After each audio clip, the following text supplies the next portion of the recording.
À présent, mesdames et messieurs, nous allons écouter le message de monsieur le Premier ministre Ousmane Sonko, qui, comme d'habitude, va nous indiquer la voie à suivre pour un Sénégal prospère, tourné vers l'avenir, sous vos applaudissements.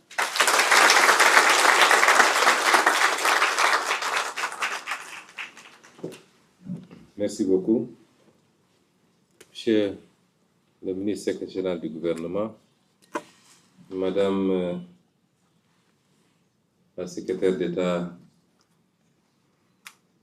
auprès du Premier ministre, chargée des relations avec les institutions, et Mesdames et Messieurs les collaborateurs, chers invités, Mesdames les femmes. Donc nous sommes là, ravis d'être là aussi, en tant que chef du gouvernement, et pour partager avec vous cette journée. Tout à l'heure, mon assistante est passée et je lui ai dit c'est une coïncidence que je sois habillé en blanc. Je ne savais pas que vous seriez tous habillés en blanc. C'est une coïncidence. Et je lui ai dit quel est le programme. Elle me dit on a 3 ou 4 panels. Je lui ai dit mais vous, un jour ouvrable. Au lieu d'aller travailler, c'était hier la journée sans réalité. Donc allez travailler, vous êtes là à faire des panels.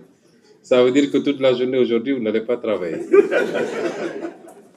Je suis donc ravi d'être là, de partager ces quelques minutes. Malheureusement, à partir de 10 heures, nous avons une réunion de l'autre côté au palais. Je ne pourrai pas être là plus de 10 ou 15 minutes. Mais c'est pour marquer aussi l'importance que constitue la femme et les femmes pour toute société qui se respecte, et particulièrement la société sénégalaise, dans laquelle nous avons tous été éduqués dans ce bon vivre ensemble avec nos sœurs, nos mamans, nos épouses que vous êtes. Et nous tenons à perpétuer cette tradition. Notre vision de ce que doit être la femme, je crois qu'on l'a suffisamment explicité à travers nos discours, à travers nos récits, mais également à travers les ouvrages que nous avons publiés, mais aussi à travers nos programmes politiques.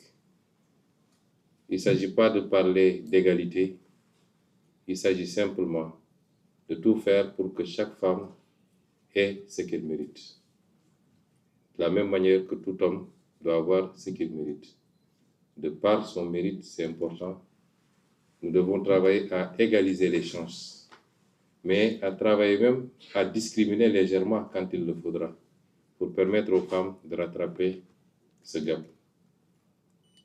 Quand j'étais aux impôts, j'avais tendance à dire que si on veut régler un certain nombre de problèmes liés à la corruption, il faut confier aux femmes toutes les